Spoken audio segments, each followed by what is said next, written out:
കട്ടായോ തിരിച്ചടിക്കും കട്ടായോ DYFI Pinarayi ഭരിക്കില്ല എന്നും പിണറായി ഭരിക്കില്ല എന്നും പിണറായി ഭരിക്കില്ല കാലം മാറും ഭരണം മാറും കാലം മാറും ഭരണം മാറും കാലം മാറും ഭരണം മാറും കാലം മാറും ഭരണം മാറും തിരിച്ചടിക്കും വോട്ടോളൂ തിരിച്ചടിക്കും വോട്ടോളൂ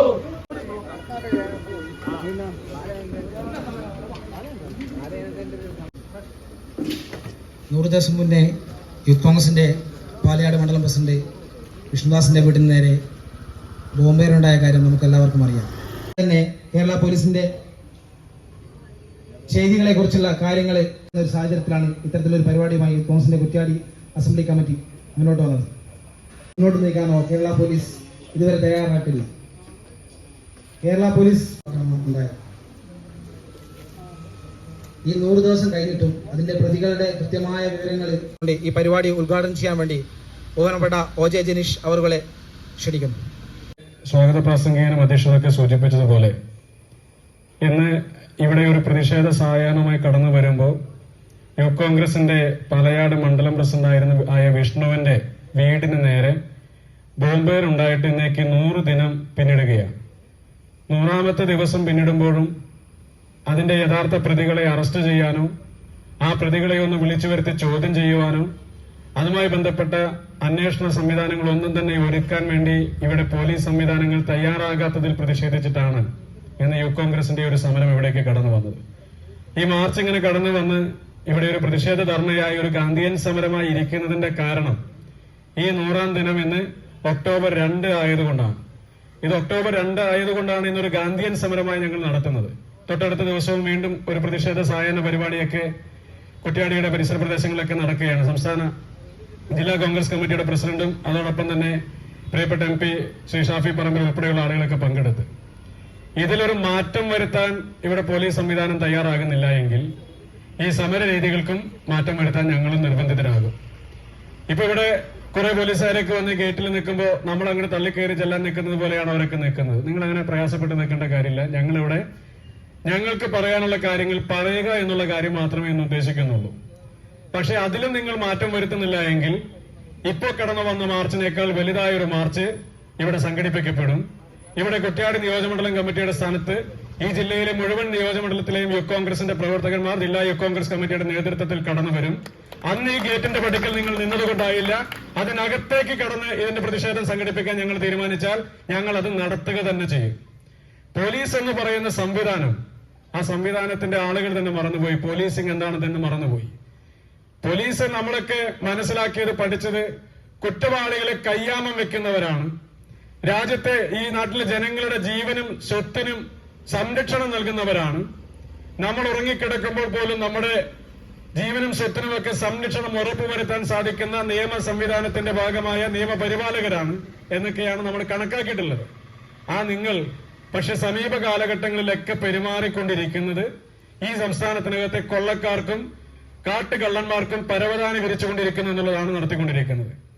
കുറ്റവാളിയെ കയ്യാമം വെച്ച് അറസ്റ്റ് ചെയ്യുമെന്ന് പ്രതീക്ഷിക്കുന്ന പോലീസ് തന്നെയാണ് കോവിഡ് കാലഘട്ടത്തിൽ സ്വപ്ന സുരേഷിനെ മുഴുവൻ ആളുകളും വീടുകൾക്കകത്ത് അടച്ചുപൂട്ടിയിരിക്കുന്ന ആ ലോക്ഡൌൺ കാലഘട്ടത്തിൽ തിരുവനന്തപുരത്ത് നിന്ന് കർണാടക വരെ ബൈ റോഡ് പോകാനുള്ള അവസരം ഒരുക്കി കൊടുത്തത്. ആ അവസരം ഒരുക്കി കൊടുത്ത പ്രധാനപ്പെട്ട ക്രമസമാധാന ചുമതല നിർവഹിക്കുന്ന പ്രധാനപ്പെട്ട ഒരു ADGP അജിത് കുമാറിനെതിരെ കഴിഞ്ഞ കുറേയേറെ ദിവസങ്ങളായി ഇവിടെ പൊതുമണ്ഡലങ്ങളിൽ ഇങ്ങനെ ആരോപണങ്ങൾ ഇങ്ങനെ ഉയർന്നു വന്നുകൊണ്ടിരിക്കുകയാണ്. അപ്പൊ പോലീസിന്റെ അന്വേഷണം നമ്മളൊന്ന് പരിശോധിച്ച് നോക്കിയാൽ അജിത് കുമാറിനെതിരെയുള്ള അന്വേഷണങ്ങൾ ആരാണ് നടത്തുന്നത്? അജിത് കുമാറിന്റെ കീഴിലുള്ള ഉദ്യോഗസ്ഥന്മാരാണ് നടത്തുന്നത്. എന്നിട്ട് അജിത് കുമാർ തന്നെ ഒരു സർക്കുലർ കൊടുക്കുകയാണ്, നിങ്ങൾ ആരും ഈ അന്വേഷണ വിവരങ്ങൾ എന്നോട് പങ്കുവെക്കേണ്ടതില്ല, ഇത് ഇയാൾ കള്ളനാണോ എന്ന് അന്വേഷിച്ചിട്ട് ഇയാളോടൊന്ന് പങ്കുവെക്കേണ്ടായിരുന്നു, ഇത് എന്നോട് പങ്കുവെക്കേണ്ടതില്ല എന്ന് അയാൾ അന്വേഷണം ഒരു സർക്കുലർ ഇറക്കുകയാണ്. ഇതേ പോലീസുകാർ തന്നെ ഈ സംസ്ഥാനത്തെ ഏറ്റവും പ്രധാനപ്പെട്ട ഒരു പൂരം, ഒരു സാംസ്കാരിക ഉത്സവം പോലെ കടന്നു വരുന്ന തൃശൂർ ജില്ലയിലേക്ക് നടത്തുന്ന ഒരു പ്രധാനപ്പെട്ട ഒരു ഉത്സവ പരിപാടിയാണ്. അത് കലക്കി BJPക്ക് ഈ സംസ്ഥാനത്തിനകത്ത് പരവതാനി വിരിച്ചു കൊടുക്കുന്നതിന് വേണ്ടി ഇടപെട്ട ആളുകളാണ്. അതിലും ഒരു അന്വേഷണം പ്രഖ്യാപിച്ചപ്പോ അവിടെയും ഈ അജിത് കുമാർ തന്നെയാണ് അന്വേഷണത്തിന്റെ ഭാഗമായിട്ട് അന്വേഷണം നടത്തിയത്. ഇപ്പൊ പുറത്തു വരുന്ന വിവരങ്ങൾ വെച്ചിട്ടാണെങ്കിൽ അയാൾ തന്നെയാണ് ആ പൂരം കലക്കുന്നതിന് നേതൃത്വം കൊടുത്തത്. എന്നിട്ട് കമ്മീഷണറുടെ പേരിൽ ഒരു അന്വേഷണ റിപ്പോർട്ട് ഉണ്ടാക്കി കൊടുത്തു.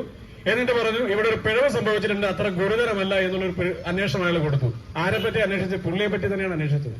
ഇപ്പൊ കേരളത്തിലെ പോലീസ് എന്ന് പറയുന്ന സംവിധാനം ആ പോലീസ് ഉദ്യോഗസ്ഥന്മാർ, നിങ്ങളോട് പറയാനുള്ളത്, നിങ്ങൾ ധരിക്കുന്ന കാക്കിയുടെ അന്തസ്സ് നിങ്ങൾ ഓർക്കണം.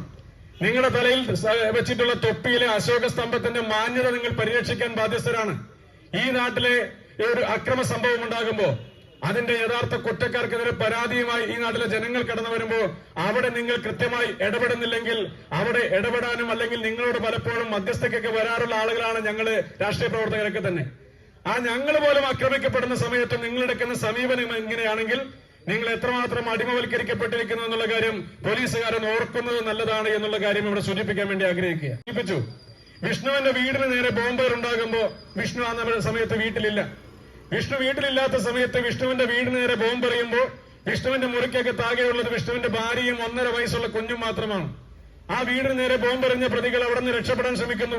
അവിടെ ആളുകൾ കൂടുന്നു, പോലീസിനെയൊക്കെ വിളിച്ചു വരുത്തുന്നു. പോലീസുകാരൊക്കെ നിൽക്കലെ തന്നെ വീണ്ടും ഒരു പ്രതി അതിന്റെ മുമ്പിലൂടെ അവിടെ എന്താണ് സംഭവിച്ചതെന്നൊക്കെ ഒന്ന് പരിശോധിക്കാൻ അല്ലെങ്കിൽ എന്തൊക്കെയാണ് ആയിത്തീർന്നിട്ടുള്ളത് എന്നൊന്ന് നോക്കുന്നതിന് വേണ്ടി ഒരാൾ വീണ്ടും അതിന്റെ മുമ്പിലൂടെ ബൈക്കിലൂടെ കടന്നു പോകുന്നു. ആ ബൈക്കിലൂടെ കടന്നുപോയ ആളിന്റെ പുറകെ അപ്പോൾ വന്ന പോലീസുകാർ ഉൾപ്പെടെയുള്ള ആളുകളൊക്കെ കടന്നുപോയിട്ടും അയാളെ പിടിക്കാൻ പറ്റിയില്ല. എന്ന് വെച്ചാൽ അയാൾ വളരെ ഉദ്ദേശത്തോടു കൂടി തന്നെ കടന്നു വന്ന ആളാണ്. ഏത് വഴിക്ക് പോകണമെന്നൊക്കെ അദ്ദേഹം നേരത്തെ തീരുമാനിച്ചിട്ട് വന്ന ആളാണ്. അപ്പൊ അങ്ങനെ ഒരു സംഭവം ഉണ്ടായിട്ട് അവിടെയുള്ള CCTV ക്യാമറകൾ പരിശോധിക്കാൻ, ആ CCTV ക്യാമറകൾ പരിശോധിച്ച് യഥാർത്ഥ പ്രതികളെ അറസ്റ്റ് ചെയ്യാൻ, അവരെ നിയമത്തിന് മുമ്പിലേക്ക് കൊണ്ടുവരാൻ ഇവിടെ പോലീസ് സംവിധാനം തയ്യാറായിട്ടില്ല. നിങ്ങൾ ആരെയാണ് ഭയക്കുന്നത്? ഒരു കാര്യം പോലീസുകാരെ ഞങ്ങൾ ഓർമ്മപ്പെടുത്തട്ടെ, വടകരയിൽ നിന്നല്ല കേരളത്തിൽ ഒരിടത്തും പോലീസുകാർക്ക് ശമ്പളം കൊടുക്കുന്നത് കമ്മ്യൂണിസ്റ്റ് മാർക്സിസ്റ്റ് പാർട്ടിയുടെ ഓഫീസിൽ നിന്നല്ല, ഈ നാട്ടിലെ ജനങ്ങളുടെ നികുതി പണത്തിൽ നിന്നാണ് എന്നുള്ള കാര്യം നിങ്ങൾ ഓർക്കണം. ഒരു കാലഘട്ടത്തിൽ കേരളത്തിലെ പോലീസ് എന്ന് പറയുന്നത് ഈ രാജ്യത്തെ ഏറ്റവും മികച്ച അന്വേഷണ സംവിധാനമായിരുന്നു.